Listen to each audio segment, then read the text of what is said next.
Welcome to the Leading at the Next Level podcast with Dove Development and Consulting, the show built to provide ongoing support for your leadership journey. So like we've been doing recently, we've got the opportunity today to have a guest interview live with a dear friend of ours, Jordan Rohrer, the owner of the Power Connection.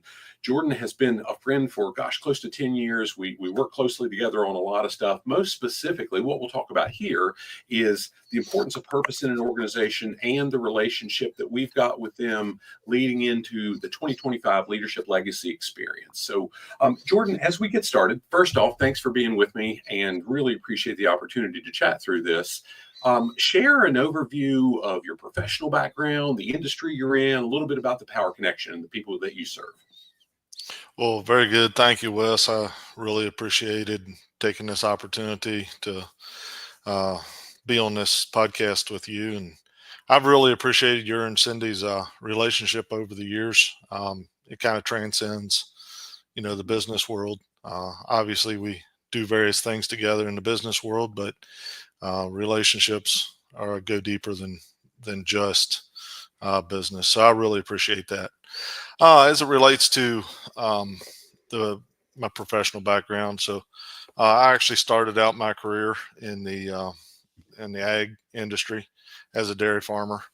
Learned a lot in that space, specifically as it relates to marketing and the national supply and demand of milk and how it relates to, the local economy and how important it is to pay attention to the national scale because it has a direct correlation to what's happening here.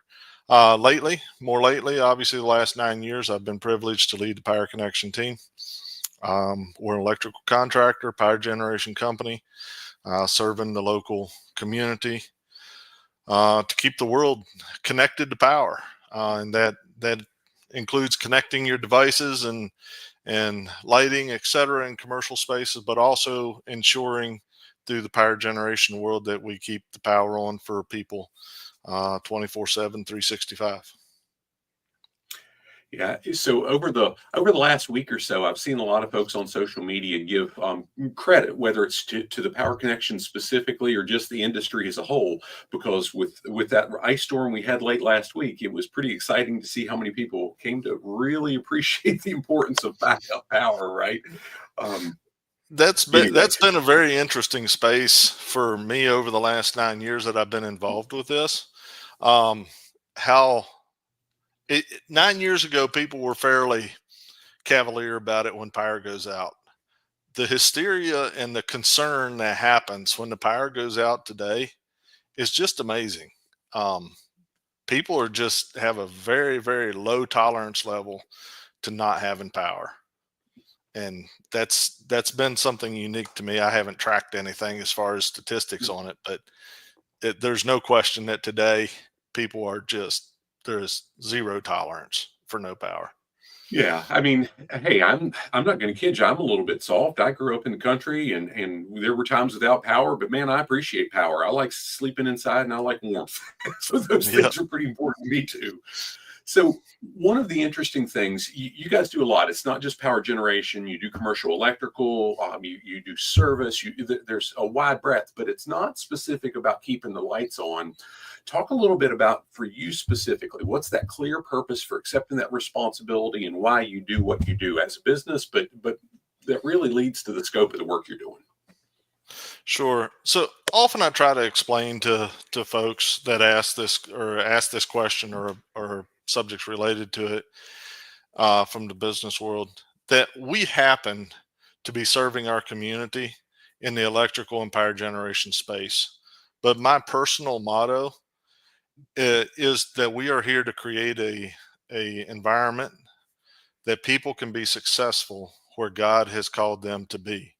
And if that's on our team, great. If it's somewhere else, then we're equally interested in their success. So that's why we put a lot of emphasis on safety, training, and making sure that when we hire somebody on our team, that it's a good fit.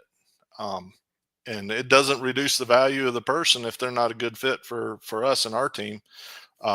We're happy to work with them in other capacities as well.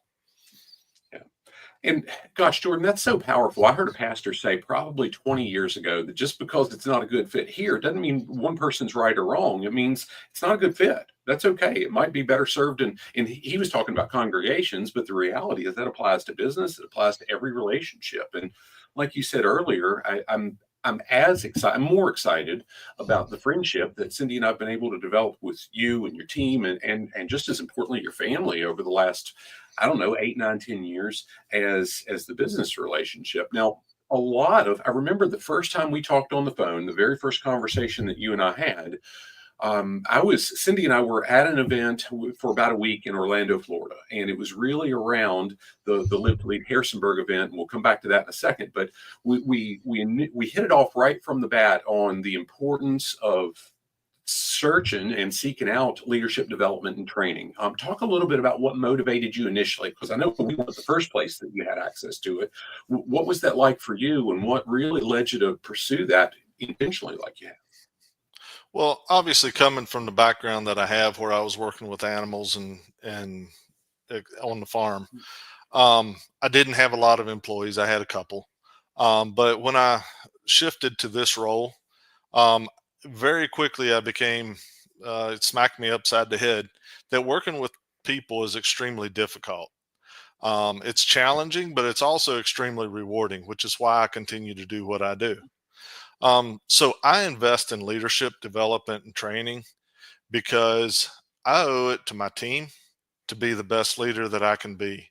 And I also invest in leadership training for my team because I also owe it to them to make sure that they have the tools that they need to be able to lead their respective teams. As we're scaling our company, obviously everyone doesn't report to one person, they report to multiple different people. In leadership, there are usually multiple perspectives. There's multiple motivations for why and how scenarios play out. And it's critical for leaders in all space to have the tools in their toolbox to be able to effectively lead their teams through day-to-day scenarios, whatever they may be. Jordan, I remember when we first started interacting together, I learned a little bit about the power connection and I got to know you personally. And I remember telling you at that point in time, the only reason you don't at that point in time have some of the best respective talented people in your industry knocking on the doors, they don't know about you. Now, fast forward a number of years, gosh, I think you were probably in the 10 to 15 employee space at that point. You guys, as we record this and share it today live on the different social media channels, I think you're around 50 employees and it's continuing to grow. We talked last week in a conversation about scaling the business and what that looks like. And the beauty is I watch that investment into people and they don't get it everywhere. I mean, the bulk of the work Cindy and I've done for the last 10 years specifically, but the investment we made in the 15 years, even leading up to starting our business, was because we had responsibility for people and we didn't have the tools to do it. We had to figure that stuff out. And you're right, that's hard, but by golly, it's some of the most rewarding. It is. With that said, our relationship started. I think you and a couple of key team members you had at the time came to the Live to Lead Harrisonburg event that we were hosting. I think it was maybe our third year hosting it at that point. I think it was in 2017. From that point on, you've been a really key partner with us. We've worked on so many different things, and now we're working towards the Leadership Legacy experience on June 13th. Talk to me about why that's been something that you've been intentional about, because it's not just, hey, let me throw money at something. We've really developed a strong partnership. Sure. Well, I view both of these events as opportunities to bring my team together in a larger event. These events tend to spark an energy, and they also give exposure to world-class speakers that we don't always have the opportunity to expose ourselves to unless we just invest in going on YouTube or something like that. But what these events do is they expose them to the world that's much larger than the Power Connection, and it also exposes them to other teams and other businesses that are investing in that leadership for their companies.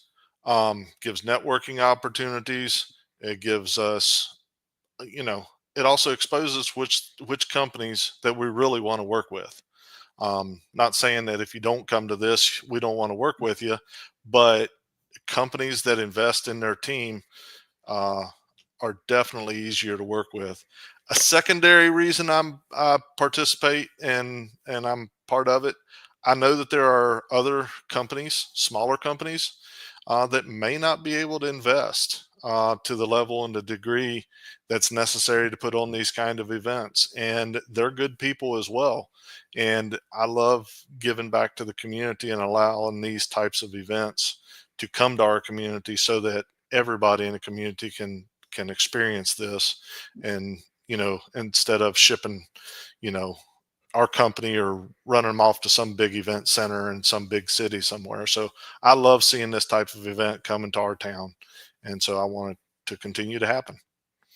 Well, we never take it for granted. We appreciate it deeply, and that really falls in line with why Cindy and I have worked to host it and create more a bigger event that reaches more people over the years. Because I remember, I'm guessing it was 2002 or 2003. I went to the first safety leadership conference. I was working in the safety space at that point in time. It was in San Antonio, Texas, and I got that exposure, just like you're saying. But I worked for a global manufacturing company, and they had the bandwidth, they had the resources to be able to send me to that, and I got huge exposure to that many of those folks I stayed in touch with. I got mentorship from, I learned from, because I was in my mid 20s at the time, for the next 10, 15 years following, and it was a resource that I had. And that's what we always saw. How can we do that for the folks that we live with and we work with on a routine basis? So again, that's just one more thing that we get to be in lockstep on. Jordan, I feel like I know the scope of the Power Connection pretty intimately. We've worked closely together. I don't know that many folks in the community understand it quite to that level, though. What would you like the community to know about you and the company that they probably don't recognize or realize? Well, one of the things that I want the community to know is the Power Connection is a community of your neighbors that works very hard at a trade and seeking to become better and better each and every day at what we do. We take our role in connecting our community to power and maintaining power systems extremely serious. We know that there are significant liabilities that are come into play if power goes off, and we care about that because this is our community. Um, and so that's something I really want our community to know is how much we care um, about making sure that the quality of work that we do and ensuring that we're responsive, that the power stays on for our customers when we need to. And don't ever forget, we're your neighbors. Yeah, and it's not the company that you pay your electric bill to, although you No. used to get a lot of calls for that, right? Yep. Um, so share a recent example of a project that you, with the Power Connection, a campaign, something that you guys have really spearheaded to make a direct and tangible impact on the community around you. Yeah, I didn't know quite how to answer this question because I didn't really have a major project, but one thing I wanted to let our community know that is kind of our philosophy behind what we do, because we value giving back to the community, and we are involved in a number of different organizations where we do give back. But just to give a little bit of a window into how we do that, I really, really, really encourage our teams to be involved in community organizations, nonprofits, join boards, join those organizations, whether it be religious type organizations or otherwise. Um, I really strongly want my team to be involved. Okay. So, and we support them in two different ways.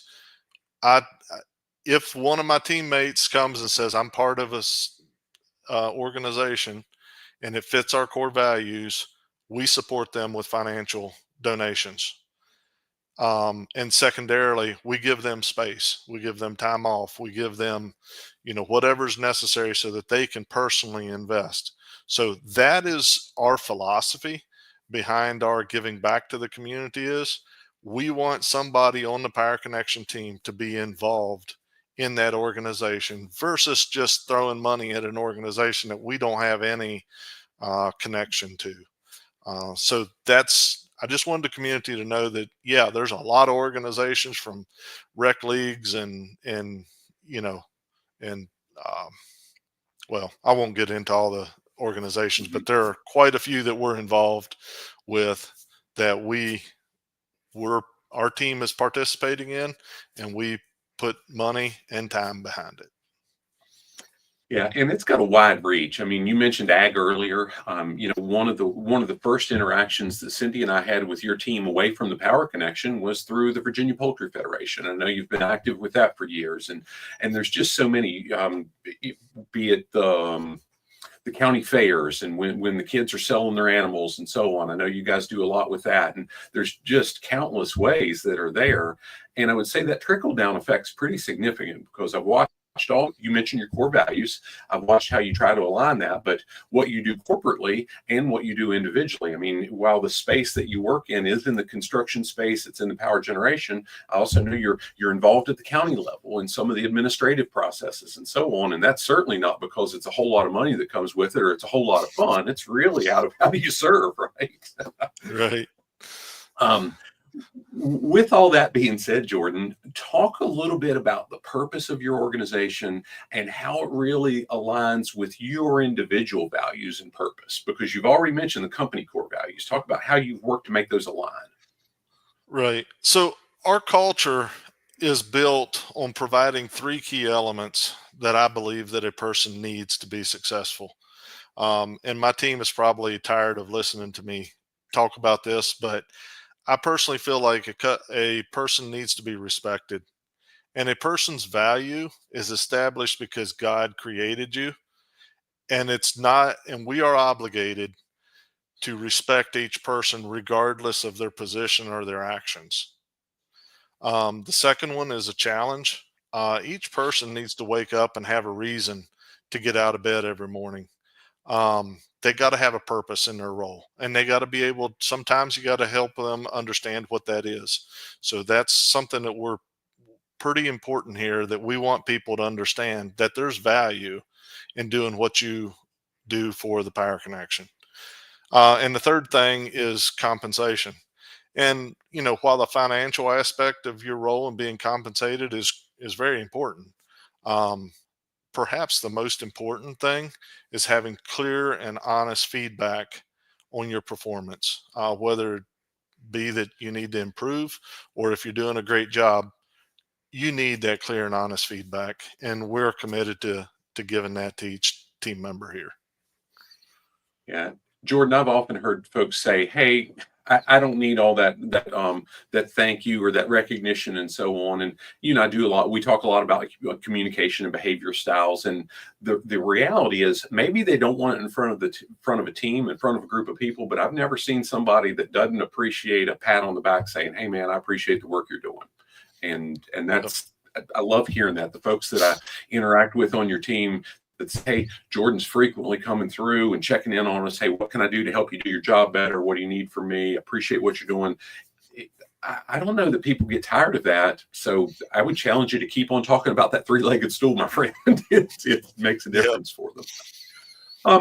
What advice would you give somebody that's young in a professional role, really looking to advance their career, want to develop not that title, that supervisor or manager, but really to earn leadership with the teams that they're working with?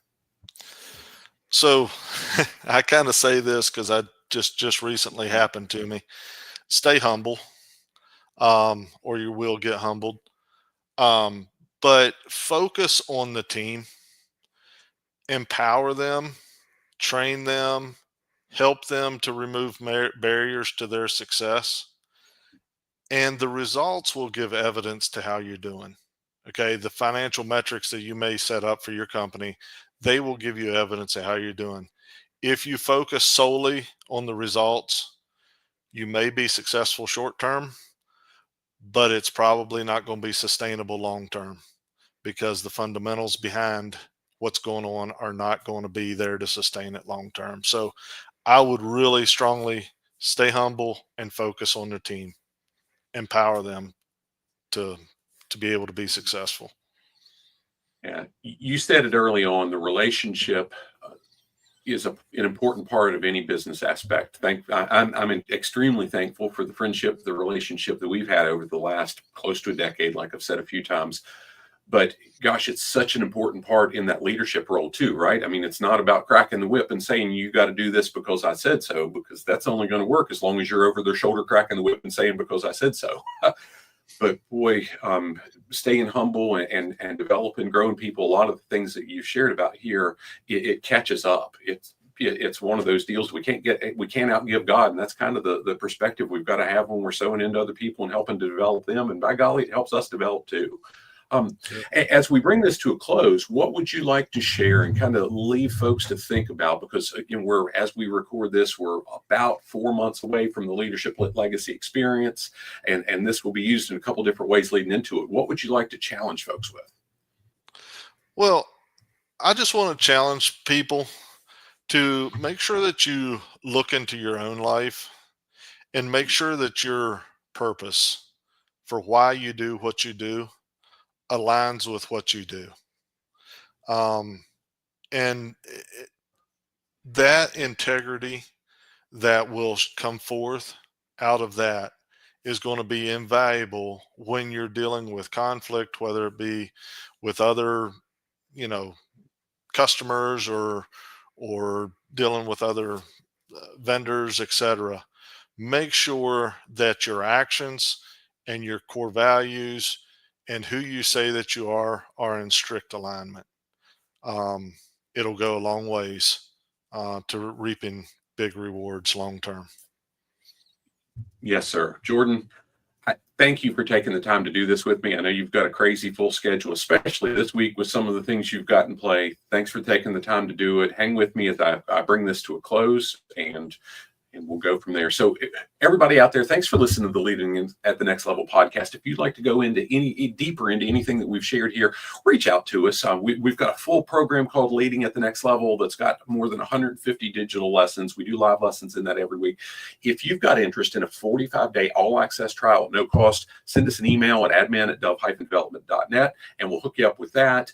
Most importantly now, though, I'll challenge you, when you're accessing this, don't miss your chance, as we're sharing this in mid-February, to get super early bird pricing on registration for the 2025 Leadership Legacy Experience. Wherever you're accessing this, there should be a link to that. And we look forward to seeing you in person very soon. Make it a great day, and God bless.